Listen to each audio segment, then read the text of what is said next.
അതുകൊണ്ടാണ് ഭാര്യ ഭർത്താക്കന്മാർ തമ്മിൽ വഴക്കുണ്ടാകുമ്പോൾ ചിലർ പറയും ഇതെന്റെ തലവിധിയാണ്. എത്രയോ കല്യാണാലോചനകൾ എനിക്ക് വന്നതാണ്, എല്ലാം പോയി ഇയാളെ തന്നെ കെട്ടേണ്ടി വന്നല്ലോ എന്ന് വഴക്കുണ്ടാക്കുമ്പോ പറയും ഇതൊക്കെ എന്റെ തലവിധിയാണ്. പറഞ്ഞിട്ട് കാര്യമില്ല. ഒരർത്ഥത്തിൽ ഇതൊരു തലവിധി തന്നെയാണ്. ഇതൊരു തലയിലെ വരയാണ്. മായ്ക്കാൻ കഴിയാത്ത ഡാവിഞ്ചിയുടെ കോഡ് വാങ്ങിച്ച ലോകശാസ്ത്രത്തിന് വായിക്കാൻ കഴിയാത്ത രഹസ്യത്തിന്റെ ഒരു കോഡാണ് 4-ാം മാസത്തിൽ അള്ളാഹു ഒരു മനുഷ്യന്റെ വിധിയിൽ തീരുമാനിച്ചു വെച്ച കാര്യങ്ങൾ. അന്ന് അള്ളാഹു തീരുമാനിച്ച ഭാര്യ ആരാണോ ആ ഭാര്യയെ നിന്റെ ജീവിതത്തിൽ വന്നു ചേരുകയുള്ളൂ. അന്ന് തീരുമാനിച്ച ഭർത്താവ് ആരാണോ ആ ഭർത്താവെ നിന്റെ ജീവിതത്തിൽ 10-20 വർഷം കാലത്തിന്റെ ഗതിവിഗതികളുടെ പ്രവാഹത്തിന്റെ ഉള്ളിൽ വന്നു ചേരുന്നത് അള്ളാഹു തീരുമാനിച്ചത്. അപ്പോ ഇപ്പോൾ നടക്കുന്ന വിവാഹത്തിന്റെ 2-ാം ഘട്ടമാണ്. 2-ാം ഘട്ടം എന്ന് പറഞ്ഞാൽ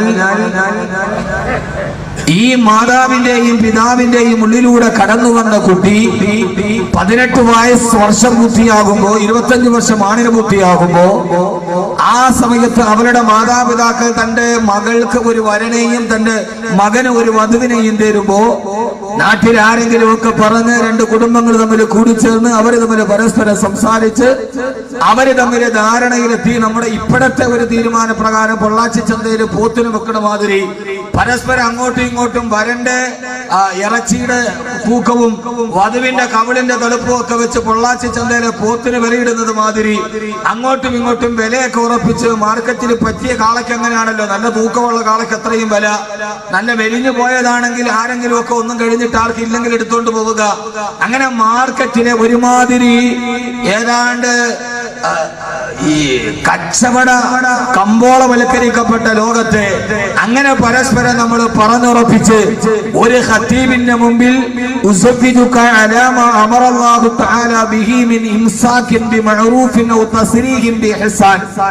ഇന്ന് 15 പ്രാവശ്യം വാക്ക് ഇവിടെ പറഞ്ഞിട്ടുണ്ട്. പറഞ്ഞില്ലേ? 13 ഹിന്ദുക്കളാണ്.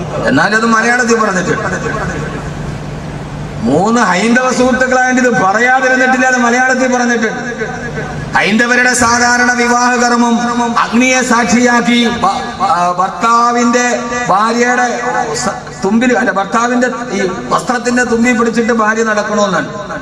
കല്യാണത്തിന് അങ്ങനെയാ നടക്കണേലും കല്യാണം കഴിഞ്ഞാൽ നേരെ തിരിച്ചിട്ട് അവളുടെ തുമ്പി പിടിച്ച് നമ്മൾ നടക്കേണ്ടി വരും. ഏതായാലും ഈ ഒരൊറ്റ വാക്കിന്റെ അർത്ഥം അറിഞ്ഞാൽ നമ്മുടെ കുടുംബജീവിതം ഭദ്രമായി. ഇൻഷാ അല്ലാഹ് വഴിയെ ഞാൻ ഈ വാക്കിന്റെ അർത്ഥം പറഞ്ഞു തരാം. വേറെ ഒരു വാളിലേക്കണ്ട. നിക്കാഹ് നടക്കുമ്പോ ഭാര്യയുടെ പിതാവിന്റെ കയ്യിൽ പിടിച്ചിട്ട് അറബി ഭാഷയിൽ പറയുന്ന ഈ ഒറ്റ വാക്കിന്റെ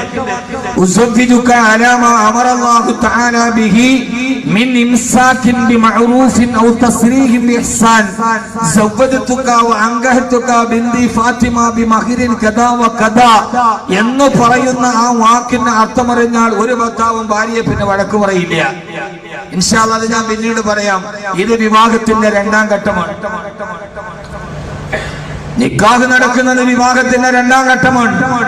പിന്നീട് വധുവിന്റെ വീട് വിട്ട് വാപ്പയെ വിട്ട് ഉമ്മയെ വിട്ട് തന്റെ ഭർത്താവിന്റെ കയ്യിൽ പിടിച്ച് അവളെ ജീവിതത്തിലോട്ട് കടന്നു പോകുമ്പോൾ പിന്നെ അവർക്ക് മക്കളായി മക്കളുടെ മക്കളായി. ഇത് വൈവാഹിക ജീവിതത്തിന്റെ 2-ാം ഘട്ടമാണ്. 3-ാം ഘട്ടമോ ഇവിടെ നിന്നാണ് നമുക്ക് നമ്മുടെ വിഷയം തുടങ്ങാനുള്ളത്. യഥാർത്ഥത്തിൽ വിവാഹ ജീവിതം ഈ ഭൂമിയുടെ മണൽത്തരിയോടുകൂടി അവസാനിക്കാനുള്ളതല്ല.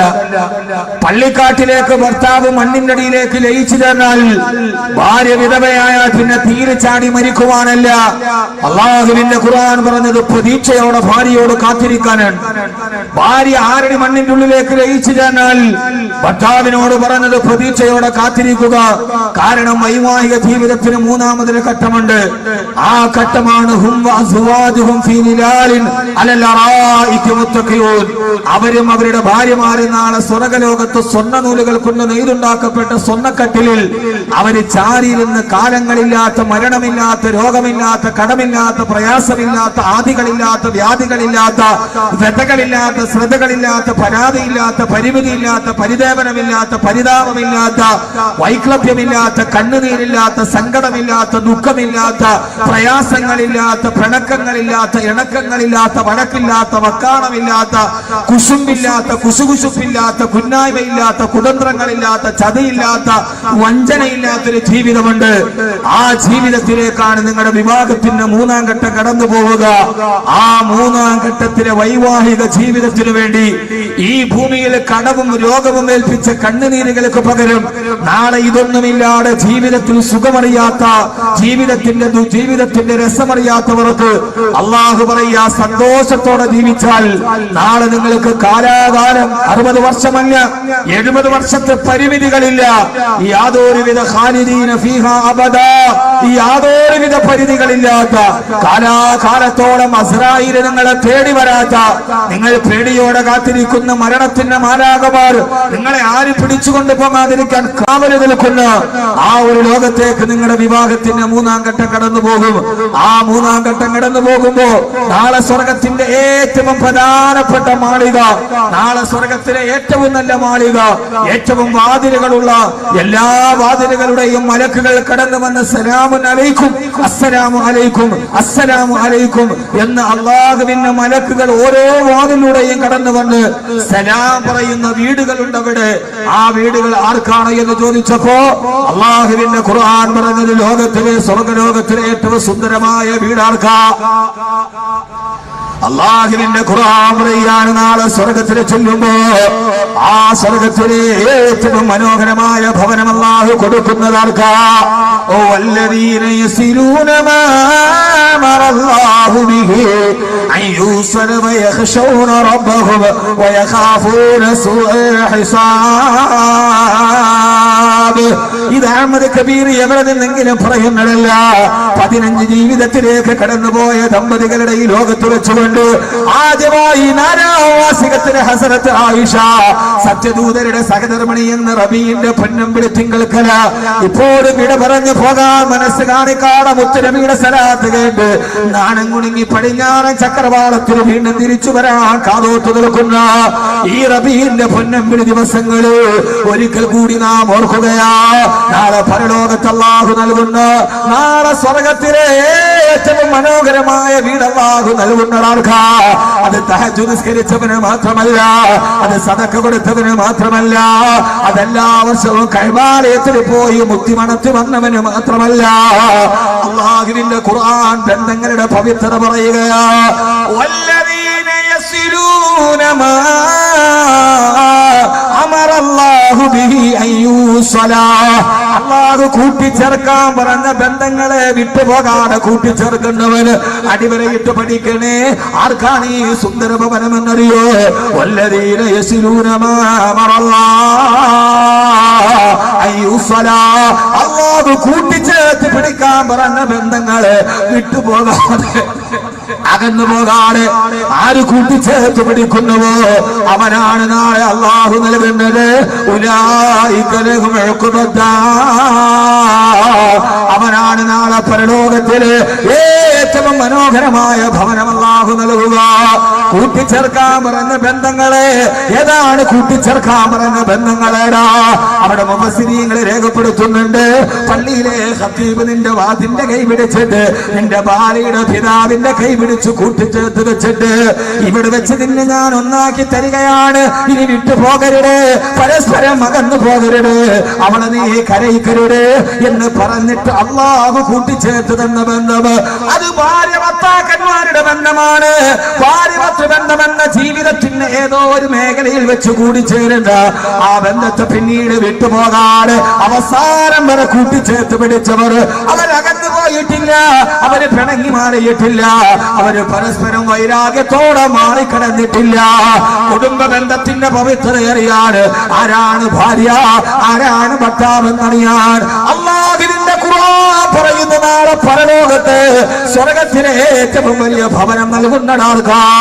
ജന്നാത്തു അദ്നിൻ യദ്ഖുലൂനഹാ വമൻ സ്വലഹ മിൻ ആബാഇഹിം വഅസ്വാജിഹിം വദുർരിയാതിഹിം വൽമലായികതു യദ്ഖുലൂന അലൈഹിം മിൻ കുല്ലി ബാബ്.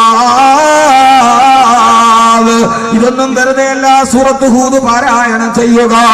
ജന്നാത്തു അദ്നിൻ യദ്ഖുലൂനഹാ, അവർക്ക് അല്ലാഹു നാളെ കൊടുക്കുന്നത് ജന്നാത്തു അദിനിന് ഏദൻ തോട്ടത്തിലാണ് അവരുടെ ഭവനമുള്ളത്. അവിടെ ആരൊക്കെയാ? വമൻ സലഹ മിൻ അബായിഹിം, അവിടെ നമ്മുടെ മാതാപിതാക്കളുണ്ട്, വഅസ്വാദിഹിം ഭാര്യ ഭർത്താക്കന്മാരുണ്ട്, വദുരിയാതിഹിം അവരുടെ മക്കളുമുണ്ട്. അവരാ സ്വർഗ്ഗത്തിന്റെ ഏദൻ തോട്ടത്തിലെ ഭവനത്തിലിരിക്കുമ്പോ വൽ മലായികതു യദ്ഖുലൂന അലൈഹിം മിൻ കുല്ലി ബാബ്, ഓരോ വാതിലിലൂടെ മലക്കുകളെ കടന്നു വന്നിട്ട് പറയൂ, സ്വർഗത്തിന്റെ എത്ര വാതിലുകളാ, സ്വർഗത്തിന് എത്രയോ വാതിലുകളാണുള്ളത്, എണ്ണിയാലുടങ്ങാത്ത വാതിലുകൾ.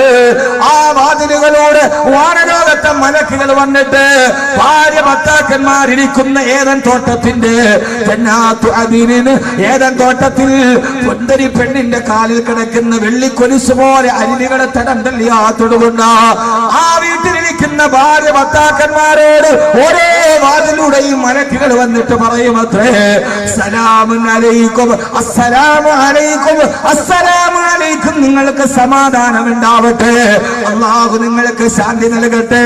സലാമുൻ അലൈക്കും ബിമാ സബർതും ഫനിഅമ ഉഖ്ബദ്ദാർ. എന്നെ കേൾക്കാനെത്തിയ പ്രിയപ്പെട്ട സഹോദരങ്ങളോട് സഹോദരിമാരോട് അല്ലാഹുവിന്റെ ഖുർആൻ പറയുകയാ, നാളെ സ്വർഗ്ഗലോകത്തിരിക്കുന്ന ഭാര്യ ഭർത്താക്കന്മാരോട് മലക്കുകൾ വന്നിട്ട് സലാം പറഞ്ഞിട്ട് പറയുമത്രേ, സലാമുൻ അലൈക്കും, അല്ലാഹു നിങ്ങൾക്ക് സമാധാനം നൽകട്ടെ, ബിമാ സബർതും, നിങ്ങൾ ക്ഷമിച്ചതിന് പകരമായി. എന്നിട്ട് അല്ലാഹു പറയുകയാ, ഫനിഅമ ഉഖ്ബദ്ദാർ, ഈ സ്വർഗ്ഗത്തിലെ ഏറ്റവും നല്ല വീട് നിങ്ങളുടെ വീട് തന്നെ. അല്ലാഹു ഇത് കേൾക്കാൻ തൗഫീഖ് നൽകട്ടെ.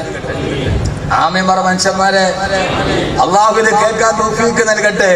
സ്വർഗത്തിന്റെ ഏറ്റവും നല്ല വീട്ടിൽ ഇരിക്കുക. അവിടെ ആരൊക്കെയുണ്ട്? വമൻ സലഹ മിൻ ആബായിഹിം. ഇതാണ് ഇസ്ലാമിന്റെ സങ്കല്പം. സങ്കല്പമല്ല, യാഥാർത്ഥ്യം. വിവാഹം ആസ്വദിക്കേണ്ടത് സ്വർഗത്തിന്, ഇവിടെ ആസ്വദിക്കലൊന്നും നടക്കില്ല. കാരണം ഇത് പച്ച ഭൂമിയാണ്, ഇവിടെ ജീവിതം പരീക്ഷണമാണ്. ഇതിന്റെ സുഖം ആസ്വദിക്കേണ്ടത് യഥാർത്ഥത്തിൽ ഇതെന്ന് പറയുന്നത് മനുഷ്യരെ ദുഃഖത്തിൽ നിന്നാണ് സൃഷ്ടിച്ചത്. ദുഃഖത്തിന്റെ ഭൂമിയാണ് ദുനിയാവ്. ഇവിടെ ആർക്കും വിവാഹ ജീവിത സന്തോഷത്തോടെ അനുഭവിക്കാൻ കഴിയില്ല. അങ്ങനെ ആർക്കെങ്കിലും കഴിഞ്ഞാൽ അവർ വലിയ ഭാഗ്യവന്മാരാണ്. ഇവിടെ ഇണക്കവും പിണക്കമൊക്കെ ആയിട്ട് പോവും. പക്ഷേ യഥാർത്ഥത്തിൽ സ്വർഗത്തിന്റെ സ്വർണ്ണക്കട്ടിലിരിക്കുക.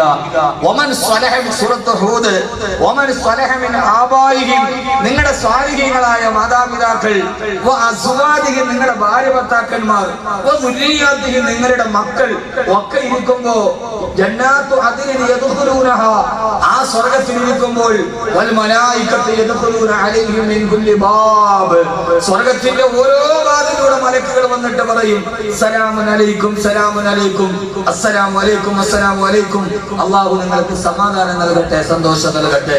എന്നിട്ട് പറയാണ്, ഫനിഅമ ഉഖ്ബദ്ദാർ, നാളെ പരലോകത്തിന്റെ വീടാണ് ഏറ്റവും നല്ല വീട് എന്ന് അല്ലാഹുവിന്റെ ഖുർആൻ. അല്ലാഹു നമുക്ക് അങ്ങനെ കേൾക്കാൻ തൗഫീഖ് നൽകട്ടെ.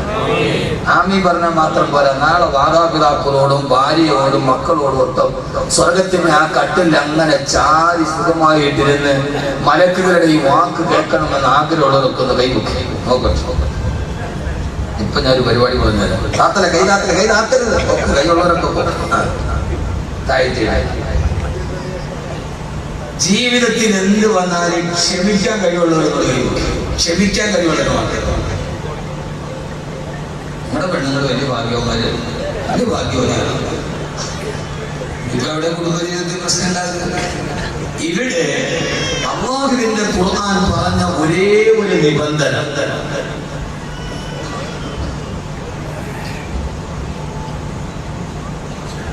അല്ലാഹുവിന്റെ ഖുർആൻ പറയുന്ന വളരെ പ്രധാനപ്പെട്ട ഒരു നിബന്ധന, നാളെ നിങ്ങൾക്ക് ഇങ്ങനെ സ്വർഗത്തിൽ ഇരിക്കണമെങ്കിൽ മലക്കുകൾ പറയുന്ന ഒരു വാക്കുണ്ട്, സലാമുൻ അലൈക്കും ബിമാ സബർതും, നിങ്ങൾ ക്ഷമിച്ചതിന് പകരമായി അല്ലാഹു നിങ്ങൾക്ക് നൽകുന്ന ഭവനമാണ്. നാളെ ഇങ്ങനെ ഇരിക്കണമെങ്കിൽ ഏറ്റവും പ്രധാനപ്പെട്ട ഒരു കാര്യം ക്ഷമയാണ്. അത് ഭാര്യയ്ക്കുണ്ടാവണം, ഭർത്താവിനുണ്ടാവണം. ഇതില്ലെങ്കിൽ പിന്നെ ഈ വിഷയം കേട്ടിട്ട് തന്നെ കാര്യമില്ല. ഏത് സമയത്തും ക്ഷമയുണ്ടാവണം. ആദരവായ പ്രവാചകൻ നബി മുഹമ്മദ് മുസ്തഫ സല്ലല്ലാഹു അലൈഹി വസല്ലം പറയുകയാ, അല്ലാഹുവിന്റെ ഖുർആൻ ഓതിയിട്ട് നാളെ മലക്കുകൾ വന്ന നാളെ ഭാര്യ ഭർത്താക്കന്മാരോട് പറയുന്നത്, സലാമുൻ അലൈക്കും ബിമാ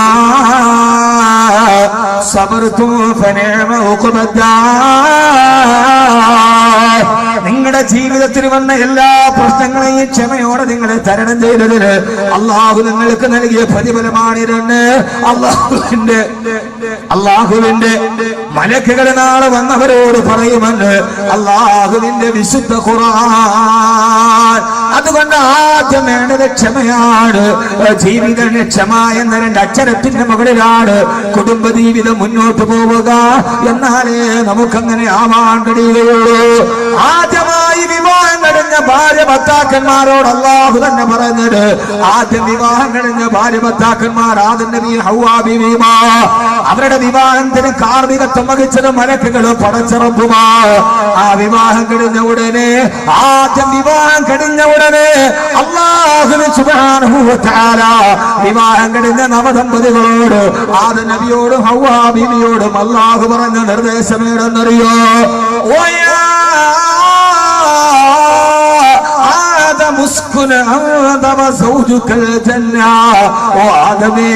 നിന്റെ ഭാര്യയുടെ കൈ പിടിച്ചിട്ട് നീ പോയി സ്വർഗത്തിന് താമസിച്ചു കൊള്ളുക. ഇതൊക്കെ നമ്മൾ മറന്നുപോയ ബാലപാഠങ്ങളാണ്. കല്യാണം കഴിഞ്ഞ ഭാര്യയും ഭർത്താവും പിന്നെ താമസിക്കേണ്ടത് സ്വർഗത്തിലാണെന്ന് അല്ലാഹു തന്നെ ആദ്യം പറയുമ്പോ, ഭാര്യ ഭർത്താക്കന്മാർ പിന്നീട് താമസിക്കേണ്ടത് സ്വർഗത്തിലാ. എന്റെ പ്രിയപ്പെട്ട സഹോദരങ്ങളെ, നമ്മളൊന്ന് ചിന്തിച്ചു നോക്കുക. സ്വർഗമെന്ന് പറഞ്ഞാൽ അതിന് ആഡംബരത്തിന്റെ സ്വർഗമെന്ന് അതിന് അർത്ഥമില്ല. കോൺക്രീറ്റ് സൗധത്തിന് രാജകീയ നൗകയിലേറിയിട്ട് ഒരു കൊതുകിന് പോലെ കടന്നു വരാത്ത ശീതീകരിച്ച ഭൂമിയിൽ കിടക്കണമെന്ന് നിർബന്ധമില്ല.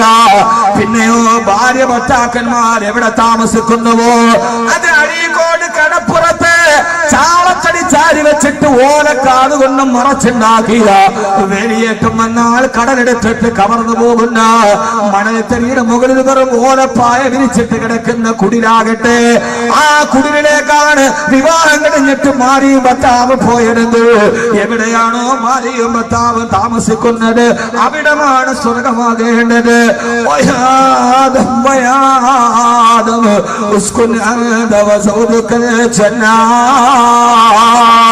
ആദമേ, നിന്റെ ഭാര്യയോടൊത്ത് സ്വർഗത്തിൽ താമസിക്കുക. എവിടെയാണോ ഭാര്യ ഭർത്താക്കന്മാര് താമസിക്കുന്നത് അവിടമാണ് സ്വർഗമായി മാറേണ്ടത്. അതിന് 2 നില മാളിക വേണ്ട മോനെ, അതിന് ഏറ്റവും വലിയ ജൈനാനന്തരമായൊരു പൂന്തോട്ടം വേണ്ട മോളെ. ദുബൈയിലെ പാന്തമേറ ബീച്ചിൽ കടലിന്റെ അടിത്തട്ടില് ഗ്ലാസ് കൊണ്ട് ബെഡ്റൂം ഉണ്ടാക്കി. ആ ബെഡ്റൂമിന്റെ ഉള്ളിൽ മറുഭാഗത്ത് കത്തിക്കളിക്കുന്ന ഡോൾഫിനുകളെ കണ്ടുകൊണ്ട് മധുവിധു ആഘോഷിച്ച ആളുകളാണ് ഹോളിവുഡിന്റെ നടി ആഞ്ചലീന ജോളി. പാന്തമേറ ബീച്ചിൽ ഡോൾഫിനുകളെ കണ്ടിട്ട് മധുവിധു ആഘോഷിച്ച ബെഡ്റൂമിന്റെ ഉടമക്ക് 9 ദിവസത്തിനപ്പുറം അവരുടെ കല്യാണ ജീവിതം മുമ്പോട്ട് പോയില്ല. അവരെ താമസിച്ചത് ഭൂമിയിലെ സ്വർഗത്തിലാണ്. പക്ഷേ അവർക്ക് കൊണ്ടുപോകാൻ കഴിഞ്ഞിട്ടില്ല. ഇന്ത്യ രാജ്യത്തിന്റെ അറബിക്കടലിന്റെയും ബംഗാൾ ഉൾക്കടലിന്റെയും മറുഭാഗത്ത് കിടക്കുന്ന വിദേശ രാഷ്ട്രങ്ങളെ തന്റെ അനുഗ്രഹീതമായ നാവിന്റെ വൈദഗ്ധ്യം കൊണ്ട് ഇന്ത്യ രാജ്യത്തിലേക്ക് അടുപ്പിച്ച ആളാ ഇന്ത്യയുടെ മുൻ വിദേശകാര്യ സഹമന്ത്രി ശ്രീ ശശി തരൂർ. പക്ഷേ ഐക്യരാഷ്ട്രസഭയിൽ പ്രസംഗിച്ചിട്ട് കയ്യടി നേടിയ തന്റെ നാവിന്റെ നാക്കുവക്തി കൊണ്ട് അദ്ദേഹമാണ് വലിയ പ്രസംഗം നടത്തിയത്. ഈ കഴിഞ്ഞ വർഷം ബ്രിട്ടനിൽ ചെന്നിട്ട് അവരുടെ മുഖത്ത് നോക്കിയിട്ട് നിങ്ങളുടെ സ്വാതന്ത്ര്യം വലിച്ചെടുത്തവരാണ് നിങ്ങളെന്ന് നേരെ നോക്കി പറഞ്ഞ ഒരു നാവിന്റെ ഉടമയാണ് അദ്ദേഹം. അദ്ദേഹം അത്രയേറെ വലിയ പ്രസംഗം നടത്തിയിട്ട് ഇന്ത്യയുടെ അപ്പുറത്ത് കിടന്ന വിദേശ രാഷ്ട്രങ്ങള് ഇന്ത്യയിലേക്ക് അടുപ്പിക്കാൻ കിടന്ന മനുഷ്യനാ. പക്ഷേ തൊട്ടടുത്ത് കിടക്കുന്ന ഭാര്യയുടെ ഹൃദയത്തെ തന്നിലേക്ക് അടുപ്പിക്കാൻ കഴിയാതെ വന്നപ്പോ ആ മനുഷ്യന്റെ ഭാര്യ ആത്മഹത്യ ചെയ്യേണ്ടി വന്നുവെങ്കിൽ എന്റെ പ്രിയപ്പെട്ട ചെറുപ്പക്കാരാ, എന്റെ പ്രിയപ്പെട്ട പെങ്ങള്, ഭാര്യ ഭർത്താക്കന്മാര് ജീവിക്കുന്നിടം സ്വർഗമാക്കി മാറ്റേക്കണം. അതുകൊണ്ടല്ലോ പക്ഷേ ഞാൻ നിങ്ങളോടൊരു കഥ പറഞ്ഞു തരാം. 8 മടം നീളമുള്ള 10 മടം വീതിയുള്ള ആകാശത്ത് മഴ പെയ്താൽ അത് ഈത്തപ്പന മരത്തിന്റെ ഓലകൾക്കിടയിലൂടെ തടം തല്ലിയാ തൊടുകയ, ഗൃഹനാഥന്റെ ധാരിരോമങ്ങളിലൂടെ താടോത്തൊടുകയ, താഴെ കിടക്കാൻ ഒരു വിരിപ്പ് പോലും ഇല്ലാതിരുന്ന ഈത്തപ്പന മരത്തിന്റെ ഓല വിരിച്ചിട്ട് അതിന്റെ മുകളിൽ കെട്ടിപ്പിടിച്ച് കിടന്നുറങ്ങിയ ഒരു പാവപ്പെട്ട ഭാര്യ ഭർത്താക്കന്മാർ ഒരു നേരത്തെ ഭക്ഷണം പോലെ കഴിക്കാനില്ലാതെ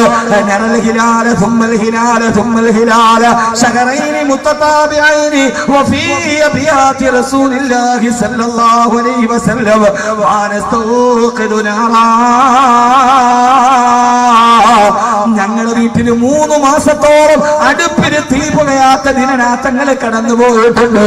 ഭാര്യയോട് ചോദിച്ചു, അന്നെങ്ങനെയാണ് നിങ്ങൾ വിശപ്പടക്കിയത്? 2 കറുത്ത സാധനങ്ങൾ കൊണ്ട്, ഒന്ന് കറുത്ത ഈത്തപ്പഴം, പിന്നെ ആ ഈത്തപ്പഴം ഇട്ടുവെച്ച വെള്ളം, ഈത്തപ്പഴം ഇട്ടുവെച്ച വെള്ളം കുടിച്ച് 3 മാസത്തോളം പട്ടിണി മാറ്റിയ ഭാര്യ ഭർത്താക്കന്മാർ. ഭർത്താവ് മരിക്കുമ്പോ ഭാര്യക്ക് 18 വയസ്സാണ് പ്രായം. ഭർത്താവ് മരിക്കുമ്പോ ഭാര്യക്ക് 18 വയസ്സാണ് പ്രായം. ഭർത്താവിനെ കബറടക്കിയിട്ട് കൂട്ടുകാര് വീട്ടിലേക്ക് വരുമ്പോ തന്റെ ഭർത്താവ് നഷ്ടപ്പെട്ട ദുഃഖത്തോട് പൊട്ടിക്കരയുന്ന ഭാര്യയോട് കൊണ്ട് 8 മുഴം നീളമുള്ള ചോദിക്കുന്ന കൂരയിൽ ഇരുന്നിട്ട് പൊട്ടിക്കരയുന്ന ഭാര്യയോട് കൂട്ടുകാര് ചോദിച്ചു, അത്രേ നിങ്ങളുടെ ഭർത്താവിനെ കുറിച്ചുള്ള നിങ്ങളുടെ അഭിപ്രായം എന്താ? ആ സമയത്താണ് പൊട്ടിക്കരച്ചിരുന്നത്. ജീവിതത്തിന്റെ വടിയാത്രയിൽ ഒറ്റയ്ക്കായി പോയ ഗദ്ഗതത്തിന്റെ ഇടയിൽ കൂട്ടുകാരോട് പറഞ്ഞത്, എന്റെ ഭർത്താവാരെന്നറിയോ? എന്റെ ഭർത്താവ് ഖുർആൻ പറഞ്ഞ ഭർത്താവായിരുന്നു. കിതാബ് മഗർ ബോൾ എന്റെ ഭർത്താവ് ഖുർആൻ പറഞ്ഞ ഭർത്താവായിരുന്നു എന്ന് പറഞ്ഞു. ആരാ പറഞ്ഞതെന്നറിയോ? ആ പറഞ്ഞ ആളാണ് ഹസ്രത്ത് ആയിഷ. ഹസ്രത്ത് ആയിഷ റളിയല്ലാഹു തആല അൻഹ, സത്യദൂതരുടെ സഹധർമ്മിണി. ജീവിതം സ്വർഗമാക്കാൻ മണിമാളിക വേണ്ട, സ്വർണ്ണം കണ്ട ഭരണമായിട്ട് അടിയണ്ട, 3 നേരം ഭക്ഷണം കഴിക്കണ്ട, എന്നാലും ജീവിതം സ്വർഗമാണെന്ന് പഠിപ്പിച്ചു കൊടുക്കാൻ ആധുനിക ലോകത്തിന്റെ വനിതയുടെ റോൾ മോഡലായി വന്ന ലോകത്തിന്റെ മുത്ത് ആയിഷത്തു സിദ്ദീഖ റളിയല്ലാഹു തആല അൻഹ. ആയിഷ റളിയല്ലാഹു തആല അൻഹ മറുപടി മറുപടിയാണ്, ഭാര്യയും ഭർത്താവും കല്യാണം കഴിഞ്ഞാൽ താമസിക്കുന്നത് എവിടെയാണോ അവിടെ സ്വർഗമാണ്. അല്ല സ്വർഗത്തിൽ പോയി താമസിക്കാനും പറ്റൂലല്ലോ. നിന്റെ ഭാര്യയുമായി പോയി സ്വർഗത്തിൽ താമസിച്ചോ? അപ്പൊ ഭാര്യ ഭർത്താവ് താമസിക്കുന്നവണ് സ്വർഗമാക്കാൻ കഴിയണം. അള്ളാഹു നമ്മൾ അങ്ങനെ ആക്കി തരാം. ആർക്കൊരു പ്രതീക്ഷയില്ല, ആമീൻ പോലും പറയണില്ല. ഇനിയിപ്പോ ഈ നരകം, ഇത്രയും നാള് നരകമായത് ഇനിയിപ്പോ സ്വർഗമാവാൻ എന്റെ വഴിയൊക്കെ ഞാൻ പറഞ്ഞാൽ അള്ളാഹു എന്റെ നിങ്ങളെ എങ്ങനെ ആക്കി തരട്ടെ. ആമീൻ പറ മനുഷ്യന്മാരെ, ആമീൻ കൊണ്ടെങ്കിലും അവളുടെ മനസ്സ് മാറിയാലോ. അള്ളാഹു നമ്മളെ അങ്ങനെ ആക്കി തരട്ടെ. അതുകൊണ്ട് സ്വർഗമാകണം. ആരാ? ശശി തരൂർ, എന്റെ അടുത്ത സുഹൃത്ത, നമ്മുടെ MP ആണ്, തിരുവനന്തപുരത്ത് MP ആണ്, റിയാസ്മോനോടെ ഒക്കെ MP അല്ലേ, ഇവിടെ MP അല്ലേ?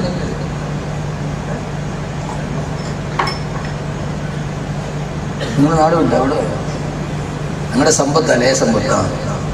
എന്റെ അടുത്ത സുഹൃത്താണ്, ഞങ്ങൾ തമ്മിൽ സംസാരിക്കാറൊക്കെ ഉണ്ട്. പക്ഷെ എന്നാലും വിദേശ രാഷ്ട്രങ്ങളെ ഇന്ത്യയിലോട്ട് അടുപ്പിച്ചാക്ക് തൊട്ടടുത്ത് ഭാര്യയുടെ ഹൃദയം അടുപ്പിക്കാൻ കഴിഞ്ഞില്ല.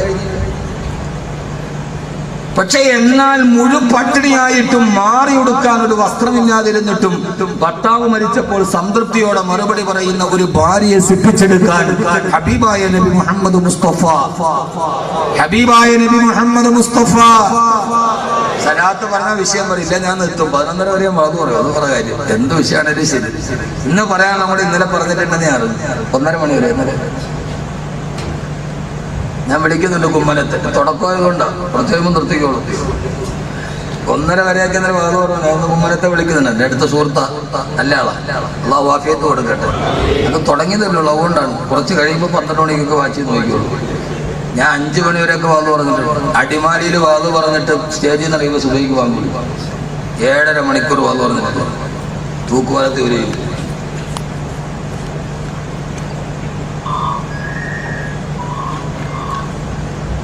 അല്ലാഹു നമ്മളെ സ്വീകരിക്കുമാറാകട്ടെ. ആദരവായ പ്രവാചകൻ നബി മുഹമ്മദ് മുസ്തഫ സല്ലല്ലാഹു അലൈഹി വസല്ലമ ജീവിതം എന്ന് പറഞ്ഞാൽ അതിനെന്ത് ചെയ്യണം? രണ്ടു പേരും വിചാരിച്ചാലേ ജീവിതം അങ്ങനെയാവും. ഭാര്യയും വിചാരിക്കണം, ഭർത്താവും വിചാരിക്കണം. അതുകൊണ്ടാണ് അല്ലാഹു സുബ്ഹാനഹു വ തആല ഭാര്യ ഭർത്താക്കന്മാർക്ക് സ്വർഗത്തിൽ കിട്ടുന്ന പ്രതിഫലത്തെ കുറിച്ച് പറഞ്ഞപ്പോ ബിമാ സബർതും, നിങ്ങൾ ഈ ജീവിതത്തിൽ ക്ഷമിച്ചതിന് പകരമായി ക്ഷമിക്കാൻ കഴിയണം. അതിന്റെ ആദ്യത്തെ പാഠം ഞാനൊന്ന് ചോദിക്കട്ടെ. ആദരവായ റസൂലുള്ളാഹി സ്വല്ലല്ലാഹു അലൈഹി വസല്ലം, ആദരവായ റസൂലുള്ളാഹി, നമ്മുടെ നബീനൊക്കെ കഴിഞ്ഞു. പിന്നെ അടുത്ത റബീഉൽ അവ്വൽ 12 നമുക്ക് സലാത്ത് ഇടണമെന്ന് തോന്നുന്നു.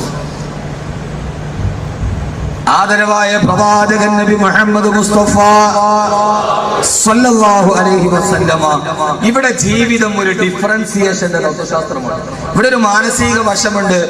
ഇപ്പൊ നിങ്ങളൊന്ന് ആലോചിച്ച് നോക്ക്, നമ്മൾ നല്ല ടെൻഷനിൽ പോവുക, നല്ല ടെൻഷനാണ് നമ്മൾ. കല്യാണമൊക്കെ കഴിഞ്ഞ് രണ്ട് മക്കളെയൊക്കെ പ്രസവിച്ച് കഴിയുമ്പോ സ്വാഭാവികമായിട്ട് ആദ്യകാലത്തൊക്കെ കല്യാണം കഴിഞ്ഞാൽ നല്ല സ്നേഹമാണ്, ഭയങ്കര സ്നേഹമാണ്. ആദ്യത്തെ ദിവസമൊക്കെ കണ്ടാൽ നമുക്ക് ബസ്സിൽ കയറുമ്പോൾ അറിയാം. ചില പ്രൈവറ്റ് ബസ്സിലൊക്കെ കയറിയാൽ, ട്രാൻസ്പോർട്ട് ബസ്സിൽ കയറിയാൽ ഭാര്യയും ഭർത്താവും കൂടെ കയറി ഒരു സീറ്റുമേ രണ്ടുപേരും ഇരിക്കും. പിന്നെ അവര് കൈയിന്റെ ഇടയിൽ കൂടെ കൈയൊക്കെ ഇട്ടിട്ട് രണ്ടുപേരും കൂടെ ഇങ്ങനെ മുഖമൊക്കെ ചേർത്ത് വെച്ചിട്ട് വർത്താനം പറയണ കേട്ടോ, ഇവർ രണ്ടുപേരും മാത്രമേ ബസ്സിലുള്ളൂ എന്ന് തോന്നുന്നു. അത്രയ്ക്ക് കൊഞ്ചലും കോടയലും. അവരൊരു പ്രൈവറ്റ് ബസ്സിലാണോ ട്രാൻസ്പോർട്ട് ബസ്സിലാണോ അവർ പോകുന്നത്. അപ്പോഴേ മനസ്സിലായിക്കോണം കല്യാണം കഴിഞ്ഞിട്ട് 3 മാസമായിട്ടുള്ളൂ. ഒരു വർഷം 6 മാസം കഴിഞ്ഞാൽ അപ്പൊ അറിയാം. ബസ്സിൽ കയറുമ്പോ ഭർത്താവ് പറയും നീ മുമ്പിൽ ഇരുന്നോ, ഞാൻ ബാക്കിയിരുന്നു. അപ്പൊ മനസ്സിലായിക്കോണം 6 മാസമായി. പിന്നെ കുറെ കഴിയുമ്പോ ഭാര്യ ചോദിക്കുക കല്യാണത്തിന് വേണ്ടേ, ഭർത്താവ് പറയും നീ 9 മണിയുടെ ബസ്സിൽ പൊക്കോ, ഞാൻ 10 മണിക്ക് പുറകെ വന്നേക്കാം. അപ്പൊ മനസ്സിലായിക്കോണം 1 വർഷമായി. ആദ്യകാലത്തൊക്കെ ഭയങ്കര അടുപ്പമാണ്. കുറെ കഴിഞ്ഞാൽ സാധാരണ പെണ്ണുങ്ങൾക്ക് പറയാനുള്ള പ്രധാനപ്പെട്ട പരാതി, ആദ്യം ഒന്നും ഇങ്ങനെ ആയിരുന്നില്ല, 2 പ്രസവമൊക്കെ കഴിഞ്ഞു, എന്റെ സൗന്ദര്യമൊക്കെ പോയി, ഇതിപ്പോ നെയ്യെടുത്ത പെരുമ്പാമ്പിന് മാതിരിയായി. ഇപ്പൊ അവക്ക് അദ്ദേഹത്തിനോട് എന്നോട് ഒരു സ്നേഹവും ഇല്ല. ഈ പെരുമ്പാമ്പിനെ നെയ്യെടുത്താൽ കണ്ടൂടെ, പിന്നെ വലിപ്പൊന്നും ഉണ്ടാവില്ല. പിന്നെ അതിങ്ങനെ ഒട്ടിപ്പിടിച്ച് ഒരുമാതിരി തൂങ്ങിക്കിടക്കും, ടോയിലോ കോഴിയുമായി. അപ്പൊ ഇടയ്ക്കിടയ്ക്ക് ഭാര്യ ചോദിക്കും. ആദ്യ പ്രശ്നം കുടുംബജീവിതത്തിന്റെ പ്രശ്നം ഉണ്ടാണ് അവിടെ. അപ്പൊ ഇടയ്ക്ക് നമ്മൾ നല്ല തിരക്കി വരുമ്പോ എന്നാ ഈ പെണ്ണ് മനസ്സിലാക്കേണ്ട, ഭർത്താവിൽ തിരക്കണ്ട, നമ്മൾ ആ സമയത്ത് പോവരുത്. നല്ല തിരക്കിലോ ടെൻഷനിലോ മൊബൈലിൽ ഫോൺ വന്നിട്ടുണ്ടാവും, കാശ് കൊടുക്കാളോ വിളിച്ചായിരിക്കും. ആ ടെൻഷനിലേക്ക് പെണ്ണ് വയ്യ വന്നിട്ട് നിങ്ങൾക്കിപ്പോ എന്നോട് എത്ര സ്നേഹമുണ്ട്, നിങ്ങൾക്ക് എന്നോട് ഇപ്പൊ പഴയ സ്നേഹമൊന്നുമില്ല, ഇപ്പൊ എത്ര സ്നേഹമുണ്ട് നിങ്ങൾക്ക് എന്നോട്. ആ പാണ്ടാരടങ്ങനെ സ്നേഹം വളക്കാനുള്ള മനുഷ്യൻ കായ് കൊടുക്കാൻ കിടന്ന് നേറുക. ആ സമയത്ത് നീ സ്നേഹം വളക്കാൻ പറഞ്ഞു. നമ്മൾ ആ സമയത്ത് എന്ത് ചെയ്യും? ആ സമയത്ത് നമ്മൾ ഈർഷ്യം. ഇതാണ് ബിമാ സബർത്തും. ക്ഷമയുള്ളവർ എഴുന്നേറ്റിക്കാൻ പറഞ്ഞില്ല, കൈവെക്കാൻ പറഞ്ഞ ഇതാണ്. ഞാൻ കൂടുതലായിട്ട് വിശദീകരിച്ച് പറയണില്ല. ഈ സമയത്ത് അപ്പൊ തന്നെ ആ പെണ്ണിന്റെ ഹൃദയത്തിൽ ഒരു മുറിവുണ്ടാവും. പഴയതുപോലെ എല്ലാ കാര്യം കൈവിട്ടുപോയി. ഇയാൾക്ക് വേറെ ഏതോ ചായക്കടയിൽ പറ്റുന്നുണ്ട്, നമുക്ക് അപ്പോഴേ നോക്കണം. ആദരവായ പ്രവാചകൻ നബി മുഹമ്മദ് മുസ്തഫ സല്ലല്ലാഹു അലൈഹി വസല്ലം ഒരു ദിവസം വരവേ ആയിഷ റളിയല്ലാഹു തആല ചോദിച്ചു, യാ റസൂലല്ലാഹ്, ഹബീബായ മുത്തിന്റെയും ആയിഷ ബീവിയുടെയും ജീവിതത്തിന്റെ പ്രധാനപ്പെട്ട നമ്മുടെ ജീവിതത്തിൽ പ്രയോജനം ചെയ്യുന്ന ചില കാര്യങ്ങൾ മാത്രം എടുത്തു തിരിക്കുകയാണ് സമയത്തിന്റെ പരിമിതി കൊണ്ട്. ആയിഷ റളിയല്ലാഹു തആല ചോദിച്ചു, യാ റസൂലല്ലാഹ്, അങ്ങയുടെ ഭാര്യമാരിൽ അങ്ങേക്ക് ഏറ്റവും സ്നേഹമാരോടാണ് നബിയെ? തന്റെ ജീവിതത്തിന്റെ പ്രയാസത്തിന്റെ നൈരന്തര്യമായ ജീവിത പ്രയത്നങ്ങളുടെ ഇടയിലൂടെ നടക്കവേ കിളിക്കൊഞ്ചലോട് ഭാര്യ ചോദിക്കുകയാണ്, യാ റസൂലല്ലാഹ്, അങ്ങയുടെ ഭാര്യമാരിൽ അങ്ങേക്ക് ഏറ്റവും സ്നേഹമാരോടാണ് നബിയെ? ഉടനെ തന്നെ ലോകത്തിന്റെ നേതാവിന്റെ മറുപടി വന്നു, ആയിഷ ലക്കി, നിന്നോടാണ് മോളെ, എനിക്ക് ഏറ്റവും ഇഷ്ടം നിന്നോടാണ് ആയിഷ, നിന്നോടല്ലാതെ പിന്നെ ആരോടാണ് എനിക്ക് സ്നേഹമുള്ളത്? തീരു സമാധാനം വന്നില്ല. ഉടനെ ആയിഷ ബീവി റളിയല്ലാഹു അൻഹ ചോദിച്ചു, ഇതാണ് പെണ്ണിന്റെ സ്വഭാവം. പെണ്ണിന്റെ സ്വഭാവത്തിൽ തിരിച്ചറിഞ്ഞവനാണ് യഥാർത്ഥ പുരുഷന്. അവൻ അഭ്യസ്ത വിദ്യയിൽ എതിരാളിയെ മലത്തിയടിച്ചവനല്ല, തന്റെ കൂടെ കിടക്കുന്ന ഭാര്യയുടെ സ്വഭാവത്തെ തിരിച്ചറിയാൻ കഴിഞ്ഞവനാണ്. ഏറ്റവും വലിയ പോരാളി എന്ന് വിശ്വസിക്കുന്നവനാണ് ഞാൻ. ഉടനെ ചോദ്യം വന്നു, യാ റസൂലല്ലാഹ്, അങ്ങക്ക് ധാരാളം ശിഷ്യന്മാരുണ്ടല്ലോ നബിയേ, പുരുഷന്മാരിൽ അങ്ങക്ക് ഏറ്റവും ഇഷ്ടമാരോടാണ്? യാ റസൂലല്ലാഹ്, ഹബീബായ റസൂലുള്ളാഹി ഉടനെ മറുപടി പറഞ്ഞു, ആയിഷ, അബൂക്കി നിന്റെ വാപ്പയോട്, അബൂക്കി നിന്റെ വാപ്പയോട്, നിന്റെ വാപ്പയായ അബൂബക്കർ റളിയല്ലാഹു അൻഹുവിനോടാണ് എനിക്ക് ഏറ്റവും ഇഷ്ടം ആയിഷ റളിയല്ലാഹു അൻഹാ. ഇത് പറഞ്ഞപ്പോ ചെറുഫിത്തിരിയോട് തന്റെ ഹബീബിൽ നിന്ന് തന്റെ ഭർത്താവിന്റെ ചാരത്തേക്ക് ചേർന്ന് നിന്നു ആയിഷ റളിയല്ലാഹു തആല അൻഹാ. ഹബീബായ നബി തങ്ങൾ മറുപടി പറഞ്ഞു, ആയിഷ നിന്നോട്. അപ്പൊ ചോദിച്ചു, പുരുഷന്മാരിൽ ആരോട്? എന്റെ വാപ്പായോട്, എന്റെ അമ്മൂസങ്ങാക്കായോട്. ഇവിടെ എന്താ പറഞ്ഞ ഭാര്യയുടെ വാപ്പാക്കെന്ന് പറഞ്ഞ അമ്മായി അച്ഛൻ. അയ്യേ, രണ്ടും കെട്ടൊരു പോലും വിളിയാണുള്ളത്. അമ്മായി അല്ല, അച്ഛനും അല്ല, രണ്ടും അല്ല. എന്തേലും ആട്ടെ, മാന്യമായത് വിളിക്കും. ആ അമ്മായിയപ്പൻ പറയും. ഇവിടെ ആയിഷ റളിയല്ലാഹു തആല ചോദിച്ചു, നബിയെ ആരോടാണ് സ്നേഹം? ഹബീബായ നബി സല്ലല്ലാഹു അലൈഹി വസല്ലം ആരോട് ഇരിക്കുമ്പോൾ പറയാൻ സമയമില്ല, നിന്നോടാണ്. ഇടയ്ക്കിടയ്ക്ക് ഭാര്യ മോനെ ജീവിതം ഒന്നുമില്ല. ഇപ്പൊ നിങ്ങള് ഇതിനകത്ത് പഞ്ചായത്ത് പ്രസിഡന്റ് ഉണ്ടാവും, പഞ്ചായത്ത് മെമ്പർ ഉണ്ടാവും, പള്ളിക്കല ഖത്തീബ് ഉണ്ടാവും, ബാക്കബി ഉണ്ടാവും. ഇപ്പൊ അതൊക്കെ വിടണം. ഇപ്പൊ നമ്മള് ഭർത്താവാണ്. ഈ വാതിലേക്ക് ഞാൻ പഞ്ചായത്ത് പ്രസിഡന്റ് ആണല്ലേ, ഞാൻ ബാക്കബിയാന്ന് പറഞ്ഞാൽ അവിടെ നടക്കൂല. വാതില് പറയാ എന്റെ ദുആയ്ക്ക് ഇജാബത്തുണ്ടെന്ന്. വീട്ടിൽ പറഞ്ഞ നിങ്ങളുടെ ദുആയ്ക്കല്ല ഇജാബത്ത് വേണ്ടത്, ഞാൻ വിളിക്കുമ്പോൾ നിങ്ങൾ എനിക്ക് ഇജാബത്ത് തരണമെന്ന് പറഞ്ഞു.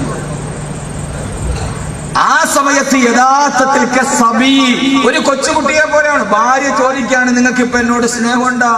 ഒണ്ടുമുത്തേ, നിന്നോടല്ലാതെ പിന്നെ ആരോടാ എനിക്കിപ്പോ സ്നേഹമുള്ളത്? നീ എന്താ ഇങ്ങനെ ചോദിക്കണോ? പറഞ്ഞ എന്താ മടക്ക്? എന്താ നിങ്ങൾക്ക് മുടക്കെന്താ ഉള്ളത്? ഖൗലുൻ മഅറൂഫുൻ ഖൈറുൻ മിൻ സദഖത്തിൻ യത്ബഉഹാ അദാ. ആ സമയത്ത് ഭാര്യയുടെ ഹൃദയത്തിന് നിന്റെ വാക്കൊരു സമാധാനം കൊടുക്കുമെങ്കിൽ എന്തിനാ നീ പറയുന്നത്? ഞാൻ ഈ ഓട്ടത്തിന്റെ ഇടയിലൊക്കെ ഒന്ന് പതിവ് പോലെ പറയാൻ മറന്നുപോയി എന്നല്ലേ ഉള്ളൂ. അതുകൊണ്ട് നിന്നോട് തന്നെ എന്നൊന്ന് പറയുന്നതിന് എന്താ മുടക്ക്? ഇത് നമ്മുടെ താൻ പോരുമാ നമ്മളെ ഇതിനെ സമ്മതിക്കൂല. എങ്ങാനും നമ്മൾ അവളുടെ മുമ്പിൽ ചെറുതായി പോയാലോ? ഇല്ല, അവള് നന്നായിട്ട് നമ്മളോട് ഇണങ്ങും. ഉടനെ ചോദ്യം വന്നു, നബിയെ ആരോടാണ് നബിയെ പുരുഷന്മാരുടെ ഇഷ്ടം? അബൂക്കി നിന്റെ വാപ്പാനോട്, എന്റെ അമ്മോസങ്ങാക്കാനോട്. അപ്പൊ പിന്നെ പെരുത്തിട്ടുമായി അവളുടെ വാപ്പായെ കുറിച്ച് പറയുമ്പോ ഇടയ്ക്ക് തന്റെ പ്രിയപ്പെട്ട ഭാര്യയുടെ പിതാവ്, ആ പിതാവിനോട് നമുക്ക് കടപ്പാടില്ലേ? ആരാ ഭാര്യയുടെ പിതാവാരാ? ഇവിടെ വിവാഹം കഴിച്ച ഓരോരുത്തരോട് ഞാൻ ഈ വാക്കോർമ്മിപ്പിക്കുകയാ. ആരാ ഭാര്യയുടെ പിതാവാരാ? നിങ്ങളൊക്കെ ജീവിതത്തിന്റെ പുറകിലോട്ട് നടക്കുക. നമ്മൾ വിവാഹം കഴിക്കുന്ന നേരം പള്ളിയിലെ ഇമാമിനെ സാക്ഷി നിർത്തിയിട്ട് നിക്കാഹ് നടത്തുമ്പോ നിക്കാഹ് നടത്തുന്ന കർമ്മിയായ ഇമാമ് തന്റെ ഭാര്യയുടെ പിതാവിന്റെ കൈ പിടിച്ചു നമ്മുടെ കയ്യിലേക്ക് ഇങ്ങനെ ചേർത്ത് പിടിച്ചിട്ടാണ് പറഞ്ഞു തരിക,